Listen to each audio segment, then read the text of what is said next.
Hey everyone, तो आज हम लोग यूनिट 13 प्रोबेबिलिटी का 2020 में आया हुआ प्रीवियस ईयर क्वेश्चन डिस्कस करेंगे।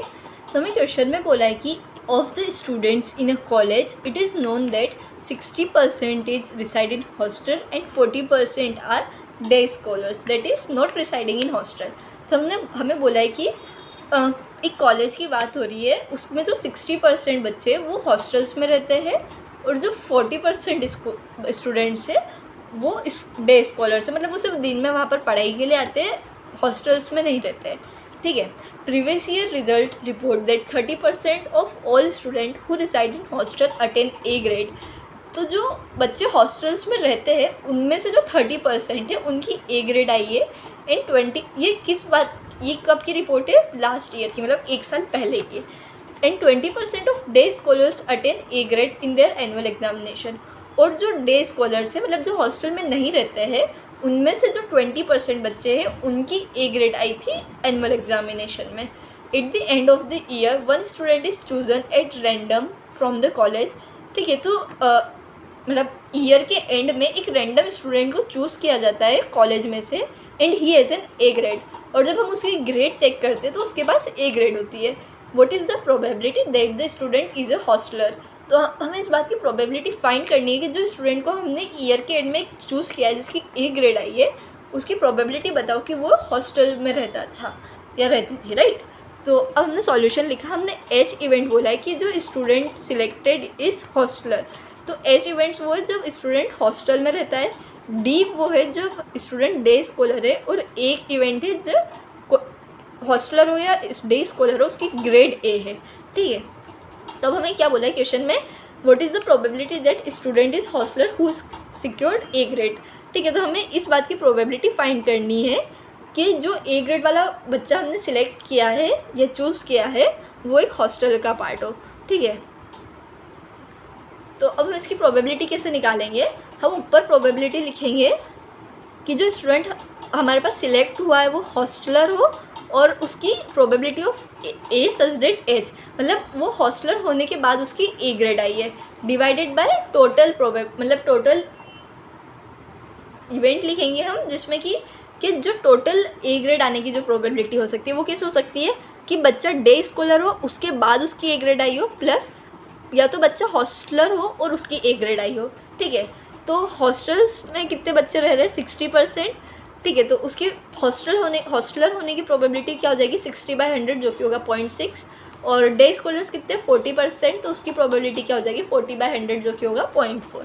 सिमिलरली ए ग्रेड मतलब हॉस्टल में रहने वाले बच्चों की जो ए ग्रेड आ रही है उसकी प्रोबेबिलिटी कितना दिया हुआ है हमें परसेंटेज? 30%। तो उसकी प्रोबेबिलिटी कितनी हो जाएगी? 30/100 जो कि होगा 0.3। और जो बच्चे डे स्कॉलर्स हैं उसके बाद उनमें से उनकी ए ग्रेड आ रही है, उसकी परसेंटेज दिया हुआ है हमें 20%। तो उसकी प्रोबेबिलिटी आ जाएगी 20/100 जो कि होता है 0.2। ठीक है। तो अब हमें बस ये सारी वैल्यूज़ इस फर्स्ट इक्वेशन में रखनी है। तो हमने लिखा पुटिंग वैल्यूज़ इन वन। बच्चा हॉस्टलर हो इसकी प्रोबेबिलिटी है 0.6 मल्टीप्लाई बाय हॉस्टल में रहने हुए उसकी ए ग्रेड आई है, उसकी प्रोबेबिलिटी है 0.3। ठीक है। यहाँ पर भी वही केस था कि हॉस्टलर हो और हॉस्टल में रहने के बाद ए ग्रेड आई है। और यहाँ क्या है कि बच्चा डे स्कॉलर है जिसकी प्रोबेबिलिटी है 0.4 और डे स्कॉलर होने के बाद उसकी ए ग्रेड आई है, उसकी प्रोबेबिलिटी है 0.2। ठीक है। तो बेसिकली अब हमने बस यही मल्टीप्लिकेशन और एडिशन किया है। तो यहाँ से हमारे पास सिंप्लीफाइड आंसर जो आ रहा है वो 9/13 आ रहा है। ठीक है। तो हमने यहाँ पर लिखा है देयरफॉर रिक्वायर्ड प्रोबेबिलिटी इज 9/13। ये रिक्वायर्ड प्रोबेबिलिटी क्या आई है कि बच्चा हॉस्टलर है, मतलब हॉस्टल में रहता है और वो बच्चे की ए ग्रेड आई है। ठीक है। तो हॉस्टल में रहने वाले बच्चे की ए ग्रेड आई है, इस बात की प्रोबेबिलिटी का जो आंसर हमारे पास आया है वो आया है 9/13, राइट। तो आई होप आपको ये वाला सॉल्यूशन समझ में आया होगा। Thank you. हे एवरीवन, तो आज हम लोग यूनिट 13 प्रोबेबिलिटी का 2020 में आया हुआ प्रीवियस ईयर क्वेश्चन डिस्कस करेंगे। हमें क्वेश्चन में बोला है कि an unbiased die is thrown twice, let event A odd number on the first throw and B be the event odd number on the second throw. Check the independence of events A and B. तो हमें क्या बोला है कि हमारे पास एक unbiased die है। मतलब अनबायस्ड डाई का मतलब क्या होता है, जैसे नॉर्मल डाइस पे क्या नंबर होते हैं 1 2 3 4 5 6 ऐसे। ठीक है। तो अनबायस्ड डाई वही होती है। बायस्ड डाई क्या होती है, जैसे आपने कोई सा नंबर डाइस पर रिपीट कर दिया, किसी गलत तरह से बनाई हुई डाई, जैसे कि किसी डाई पे 1 2 2 लिख दिया आपने, कोई सा एक नंबर हटा के कुछ और नंबर लिख दिया for the purpose of cheating, ठीक है। तो हमारे पास अनबायस्ड डाई है जिस पे नंबर्स 1 2 3 4 5 6 ये गिवन है।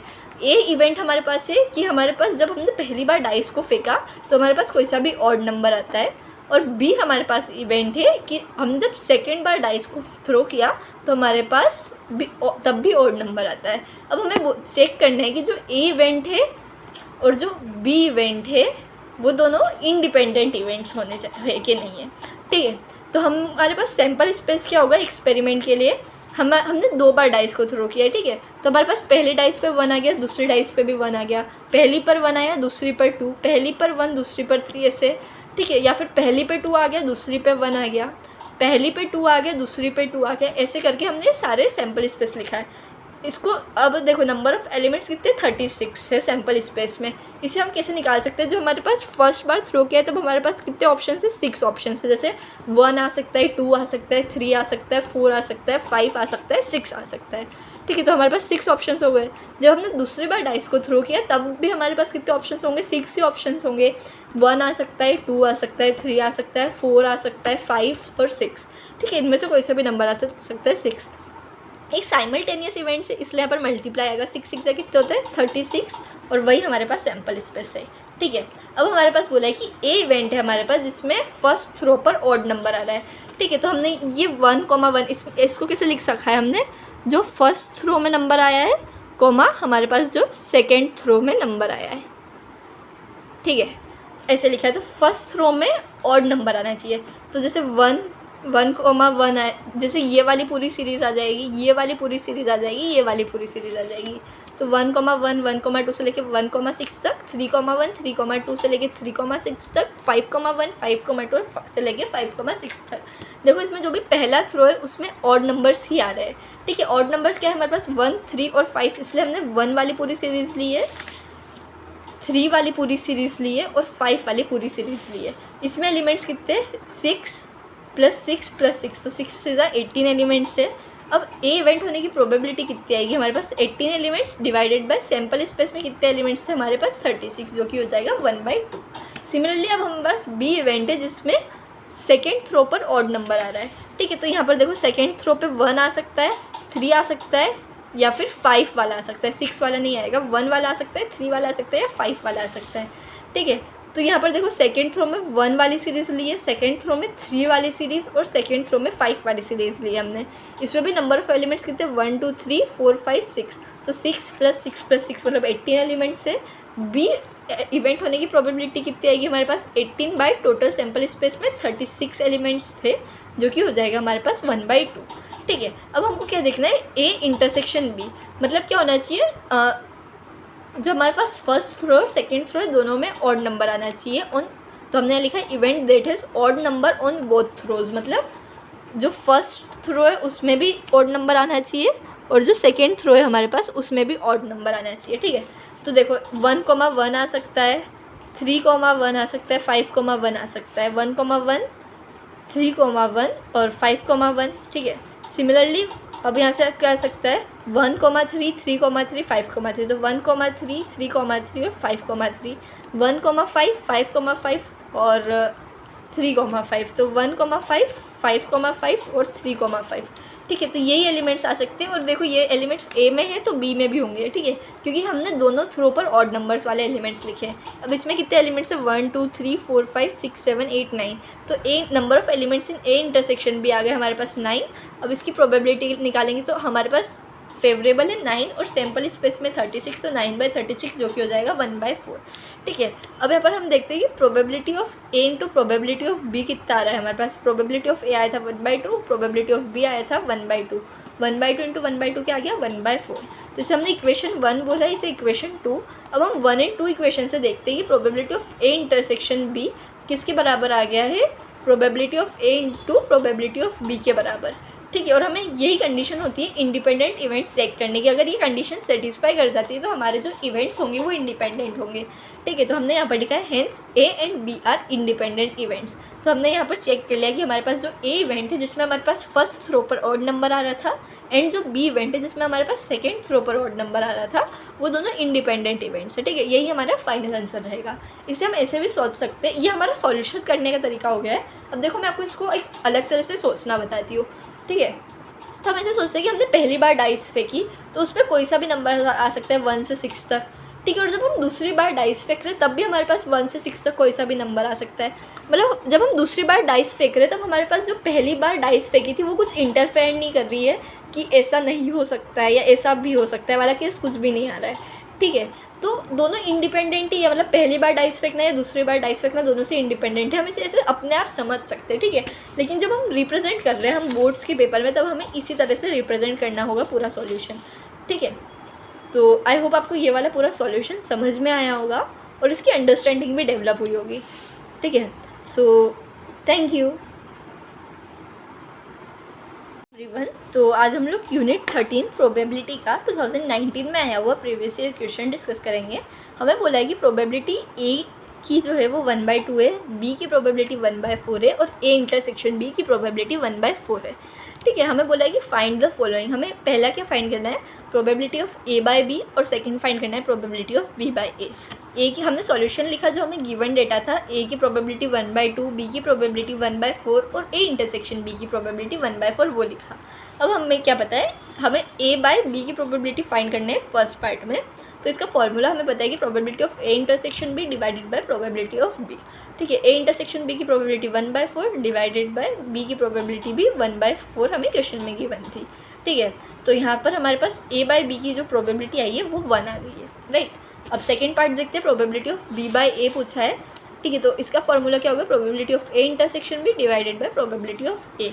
ए इंटरसेक्शन बी की प्रोबेबिलिटी हमारे पास 1/4 डिवाइडेड बाय ए की प्रोबेबिलिटी जो है हमारे पास वो है 1/2। ठीक है, तो यहाँ लिखा हमने 1/2। तो यहाँ से हमारे पास क्या फाइनली आंसर आ रहा है, प्रोबेबिलिटी ऑफ बी बाय ए 1/2 आई है। ठीक है, तो ए बाय बी की प्रोबेबिलिटी 1 आई थी, बी बाय ए की प्रोबेबिलिटी 1/2 आई है, राइट। तो यही हमारा फाइनल सॉल्यूशन है। आई होप आपको ये वाला सॉल्यूशन समझ में आया होगा। Thank you. हे एवरीवन, तो आज हम लोग यूनिट 13 प्रोबेबिलिटी का 2024 में आया हुआ प्रीवियस ईयर क्वेश्चन डिस्कस करेंगे। तो हमें क्वेश्चन में बोला है कि 3 cards are drawn successively without replacement from a pack of 52 well shuffled cards. तो बेसिकली हमें पता है जो हम कार्ड्स प्ले करते हैं हमारे पास वो कार्ड से हमें एक डेक में कितने 52 कार्ड्स होते हैं और उनको प्रॉपर्ली शफल किया है। ठीक है, अब हमें क्या बोला है कि 3 कार्ड्स निकाले हमने उसमें से। जैसे कि हमारे पास एक डेक है कार्ड्स का, उसमें से हमने पहला कार्ड निकाला और उसको हमने हमारे पास रख लिया, फिर दूसरा कार्ड निकाला है और वो भी हमने हमारे पास रख लिया, तीसरा कार्ड निकाला और वो भी हमने हमारे पास रख लिया है। अब हमें बोला है कि विदाउट रिप्लेसमेंट, मतलब हमने जब पहला कार्ड निकाल के अपने पास रखा तो जब हम दूसरा कार्ड निकालने गए तो हमने पहले वाले को वापस नहीं रखा है, वो पहला हमारे पास ही है। ठीक है, तो जब हमने 52 में से एक कार्ड निकाल लिया तो हमारे पास 51 कार्ड्स बचे। अब हम उन 51 कार्ड्स में से हमारा दूसरा कार्ड पिक करेंगे। ठीक है, अब हमारे पास हमने 2 कार्ड्स निकाल लिए तो अब हमारे पास 50 कार्ड्स बचेंगे, तो हम उस 50 कार्ड में से हमारा थर्ड कार्ड पिक करेंगे।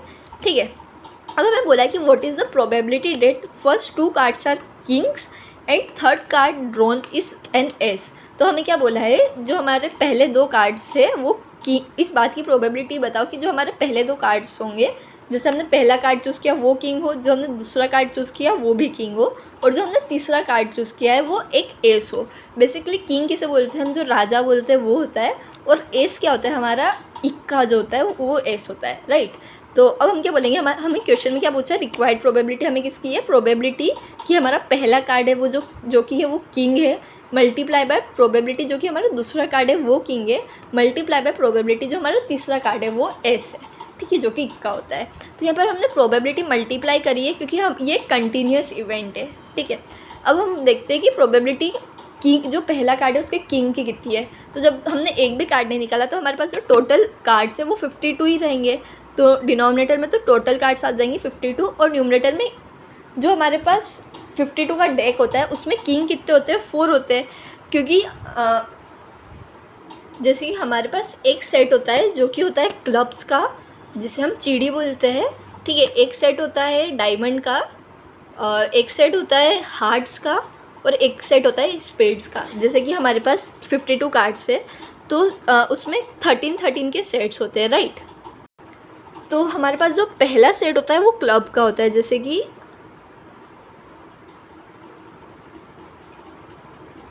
इस टाइप से जो होता है वो क्लब होता है हमारे पास, ठीक है।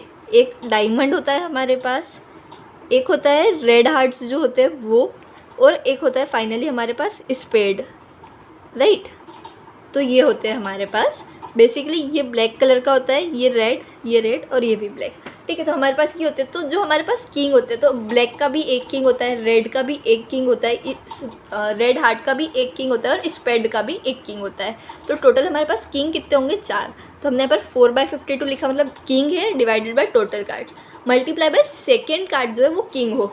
तो मान लो कि हमने इसमें से कोई सा भी एक किंग ले लिया, तो हमारे पास सिर्फ 3 किंग और बचेंगे उस टाइम, तो इसलिए न्यूमरेटर में 3 आएगा। और जो हमारे पास टोटल 52 का कार्ड्स का सेट था उसमें से हमने एक कार्ड निकाल लिया, तो हमारे पास डिनोमिनेटर में कितने 51 कार्ड्स ही बचेंगे, ठीक है। और थर्ड कार्ड एस हो, तो अब हमने 2 कार्ड्स निकाल लिए, तो 52 - 2 मतलब हमारे पास टोटल 50 ही कार्ड्स बचे। और एस, तो एस तो अभी तक हमारे पास एक भी नहीं निकला क्योंकि दोनों किंग निकले, तो अभी इन चारों के एस भी बाकी है, तो 1 2 3 4 एस हो जाएंगे हमारे पास, ठीक है। अब बस इसे हमने जनरली सॉल्व किया है। तो नॉर्मल मल्टीप्लिकेशन से हमारे पास आंसर क्या है? 2/5525। तो ये हमारी रिक्वायर्ड प्रोबेबिलिटी है कि जो हमारे पास पहला कार्ड आए वो किंग आए, दूसरा कार्ड है वो भी किंग आए, और तीसरा कार्ड जो है वो एस आए। तो हमारी फाइनल आंसर क्या आ रहा है? 2/5525, ठीक है। तो यही हमारा फाइनल आंसर रहेगा। आई होप आपको ये वाला सॉल्यूशन समझ में आया होगा। Thank you. हे एवरीवन, तो आज हम लोग यूनिट 13 प्रोबेबिलिटी का 2024 के सैम्पल पेपर में आया हुआ प्रीवियस ईयर क्वेश्चन डिस्कस करेंगे। तो हमें क्वेश्चन में बोला है कि a family has 2 children, what is the probability that both the children are boys given that at least one of them is a boy. तो हमें बोला है कि एक फैमिली है जिनके 2 बच्चे हैं। अब हमें पूछा है कि इस बात की क्या प्रोबेबिलिटी होगी कि जो दोनों चिल्ड्रन हैं वो बॉयज़ हो, राइट।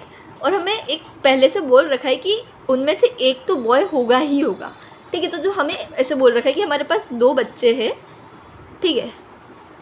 तो हमारे पास यहाँ पर 2 बच्चे हो गए, इनमें से कोई सा भी एक तो बॉय है। अब हमको इस बात की प्रोबेबिलिटी, अब यहाँ पर अलग अलग केसेस हो सकते हैं कि बॉय बॉय हो, गर्ल बॉय हो, गर्ल तो हो नहीं सकता है क्योंकि हमें पहले से ही बोल दिया कि एक बॉय, तो बॉय बॉय हो सकता है, बॉय गर्ल हो सकता है, गर्ल बॉय हो सकता है, ठीक है। अब हमको इस बात की प्रोबेबिलिटी बतानी है कि जो उस बात की प्रोबेबिलिटी बताओ कि जब दोनों बच्चे बॉयज़ ही है, ठीक है। तो हमने लिखा है कि let B stand for boy and G stand for girl. तो आगे हम कुछ सिम्बोलाइज कर रहे हैं कि जो हमारे पास बॉयज़ के लिए उसका सिंबल बी है और जो गर्ल है उसके लिए सिंबल जी है हमारे पास, ठीक है। अब सैम्पल स्पेस इस एक्सपेरिमेंट का क्या हो सकता है? मतलब हमारे पास सैम्पल स्पेस क्या होगा? जो 2 बच्चे उनके बारे में, या तो दोनों बॉयज़ हो, बॉय गर्ल हो, गर्ल बॉय हो, या गर्ल गर्ल हो, ठीक है। अब ई इवेंट बोला है कि जिसमें दोनों बॉयज़ है, तो वो तो एक ही केस हो सकता है जिसमें दोनों बॉयज़ हो।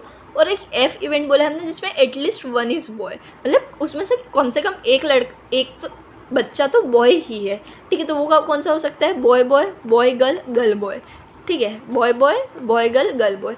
गर्ल गर्ल वाला केस नहीं हो सकता क्योंकि एटलीस्ट वन मतलब कम से कम एक बॉय होना चाहिए और इसमें दोनों गर्ल्स आ रही, इसलिए ये नहीं हो सकता है। अब हमें क्या बोला है? देखो, जो हमारे पास ई इवेंट है उसमें नंबर ऑफ़ एलिमेंट्स 1 है, जो हमारे पास एफ इवेंट है उसमें नंबर ऑफ़ एलिमेंट्स 1 2 3 है। और ई इंटरसेक्शन एफ क्या है?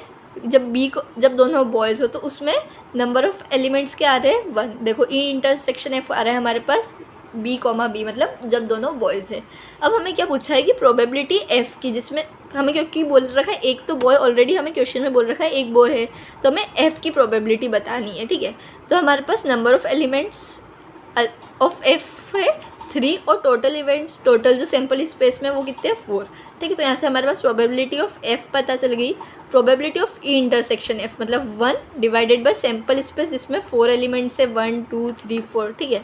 अब हमें बोला है कि अब प्रोबेबिलिटी बताओ कि हमारे पास जब एक लड़का है, हमारे पास ये तो पता है, लेकिन हमें इस बात की प्रोबेबिलिटी बताओ कि दोनों लड़के ही हो, ठीक है। तो probability of E such that F has already happened. ठीक है, मतलब हमारे पास एक लड़का, ये तो हमारे पास कन्फर्मेशन आ गई है। अब हमें इस बात की प्रोबेबिलिटी बताओ कि दोनों ही लड़के हो। ठीक है, तो अब इसका फॉर्मूला हम लिखते हैं कि probability of E intersection F divided by probability of, इसे हम ऐसे भी समझ सकते हैं कि जब हमारे पास दोनों लड़के हो उस बात की प्रोबेबिलिटी कितनी है, 1 है, जो कि ई इवेंट है, तो उसकी प्रोबेबिलिटी लिखी हमने 1/4 डिवाइडेड बाय, हमारे पास ऑलरेडी इतना बोल रखा है कि एक लड़का तो है ही से, तो उसके केसेस कितने हैं 3, और उसकी प्रोबेबिलिटी कितनी है 3/4, तो डिवाइडेड बाय 3/4। या फिर हम डायरेक्ट फॉर्मूला लिखे तो प्रोबेबिलिटी ऑफ इंटरसेक्शन एफ हमने निकाली थी 1/4 और प्रोबेबिलिटी ऑफ एफ हमने निकाली थी 3/4। जब हमने इसे सॉल्व किया तो हमारे पास फाइनली प्रोबेबिलिटी का जो आंसर आया है वो आया है 1/3। ठीक है, तो यही हमारा फाइनल आंसर है, प्रोबेबिलिटी जो आई है हमारे पास 1/3। आई होप आपको ये वाला सॉल्यूशन समझ में आया होगा। Thank you.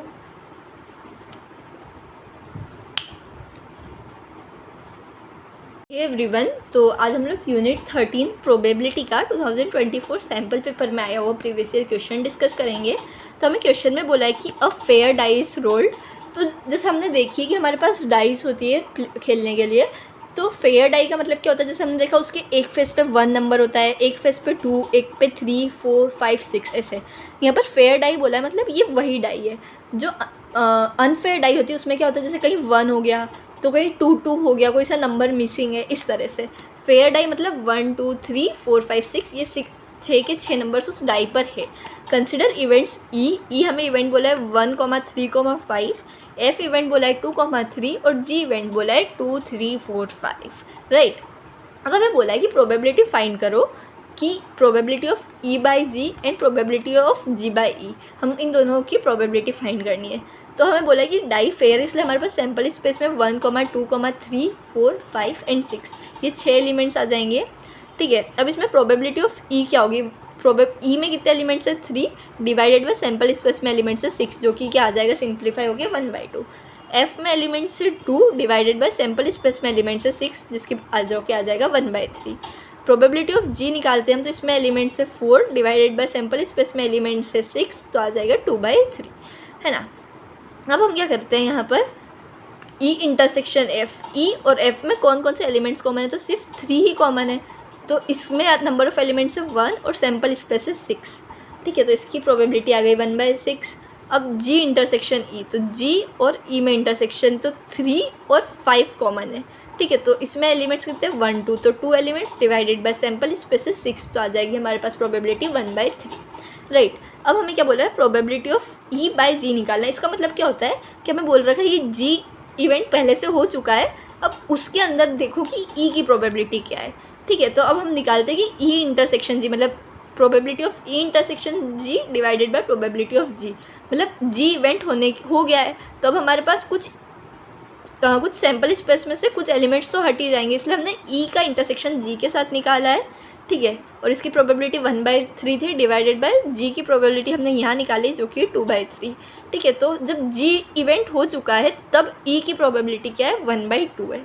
ठीक है, सिमिलरली जी बाई ई निकालने के लिए हम क्या ऊपर लिखेंगे, probability of ji intersection E जो कि 1/3 है डिवाइडेड बाय प्रोबेबिलिटी ऑफ ई, क्योंकि इसमें ई इवेंट हमारा सैम्पल स्पेस बन जाता है। ठीक है, क्योंकि वो इवेंट हो चुका है, उसके अंदर हमें जी की प्रोबेबिलिटी देखनी है, तो इसमें हमारा सैम्पल स्पेस जो बन जाता है वो ई हो जाता है और हमें जी इंटरसेक्शन ई के एलिमेंट्स देखने होंगे। ठीक है, तो हमने यहाँ पर ई की प्रोबेबिलिटी निकाली थी 1/2, तो हमारे पास यहाँ पर आंसर क्या आ जाता है, प्रोबेबिलिटी ऑफ जी बाई ई का 2/3। ठीक है, तो हमारा ई बाई जी का आंसर आया 1/2 और जी बाई ई का आंसर आया है 2/3। ठीक है, तो यही हमारा फाइनल आंसर रहेगा। आई होप आपको ये वाला सॉल्यूशन समझ में आया होगा।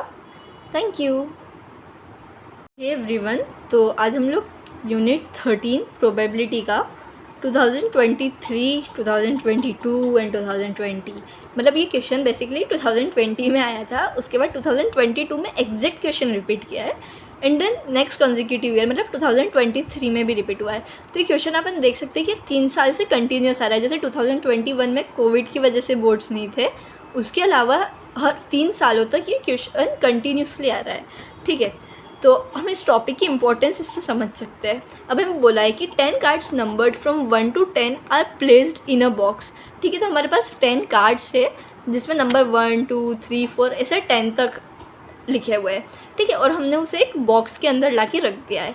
Mixed up thoroughly and then one card is drawn randomly. अब हमने उनमें सारे कार्ड्स को मिक्स कर दिया है और उसमें से कोई सा भी एक कार्ड हम फिर उठाते हैं।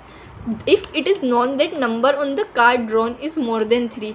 अब हमें ये बात, जैसे हमने कार्ड उठाया और हम कोई और देख रहा है उसको, तो वो बोल रहा है कि हमें ये जो भी नंबर आया है वो 3 से बड़ा है, ठीक है। What is the probability that it is an even number. तो अब हमें उस बात की प्रोबेबिलिटी फाइंड करनी है कि जो हमारे पास नंबर आया है वो एक इवन नंबर हो, ठीक है। हमने ए इवेंट बोला है कि हमारे पास कार्ड पर जो नंबर आ रहा है वो एक इवन नंबर है, और बी इवेंट बोला है कि जो हमारे पास कार्ड है वो उस पर नंबर जो है 3 से बड़ा है, ठीक है।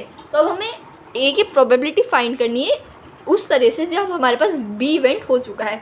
मतलब हमें ये बात पहले से पता है कि नंबर 3 से बड़ा है और अब हमें इस बात की प्रोबेबिलिटी चाहिए कि वो इवन भी हो, ठीक है। तो अब हमारे पास जब टोटल सैम्पल स्पेस था 1 से लेकर 10 तक, तो 10 एलिमेंट्स थे इसमें।